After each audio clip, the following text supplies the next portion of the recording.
السلام علیکم ناظرین، میں ہوں آپ کا میزبان مرزا ندیم بیگ۔ ناظرین محترم، گزشتہ سال 2023 میں 14 جون کا دن جو ہے وہ بہت ہی افسوسناک دن تھا، کیونکہ اس روز ایک تارکین وطن کی کشتی جو ہے وہ یونان کے ساحل کے اوپر ڈوب گئی تھی، جس میں 700 افراد سوار تھے، جن میں سے صرف 104 جو ہے وہ بچے تھے اور باقی 80 لاشیں جو ہے وہ نکالی گئی تھی اور باقی لاشیں جو ہے وہ لاپتہ ہیں۔ یہ دن جو ہے، اس دن کے حوالے سے ایتھنز میں جمعہ کا روز ایک ریلی بھی نکالی گئی۔ اس کے علاوہ اور بھی ممالک میں اس طرح کے معاملات کیے گئے کہ جس میں اس دن کو یاد کیا جائے۔ بچ جانے والے جو افراد ہیں ان کا مطالبہ ہے کہ اس واقعے کی تحقیقات کی جائیں، کیونکہ کشتی کو الٹانے میں یونانی کوسٹ گارڈ جو ہیں انہوں نے اپنا کردار ادا کیا تھا اور کشتی کو الٹا دیا تھا، کیونکہ وہ کھینچ کر اس کشتی کو باہر نکال رہے تھے، اور یہ کشتی ماہی گیروں کی کشتی تھی کہ جس پر اس قدر زیادہ تعداد میں افراد سوار تھے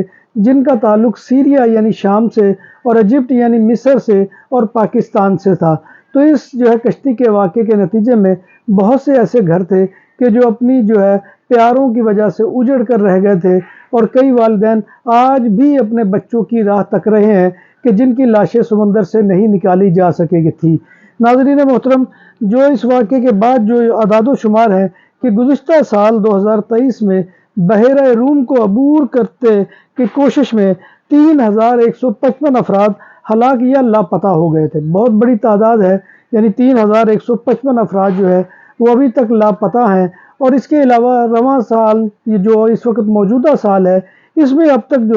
923 افراد جو ہے وہ سمندر کی بے رحم لہروں کی نظر ہو چکے ہیں۔ یہ ایک ایسا المیہ ہے کہ جو ہر سال ہوتا ہے، اور اس میں بہت سے لوگ اپنی جانوں سے ہاتھ دھو بیٹھتے ہیں، لیکن اس کے باوجود یہ سلسلہ ختم ہونے کا نام نہیں لے رہا، اور جو ایجنٹ مافیا ہے وہ والدین کو اور بچوں کو ایسے سہانے خواب دکھاتا ہے جس کی وجہ سے وہ اپنی جان ہتھیلی پر رکھ کر نکل آتے ہیں، لیکن یہ سلسلہ رکنا چاہیے، اور والدین وہ اپنی زندگی میں ہی مردہ نہ بنے، لاش نہ بنے، اپنے بچوں کی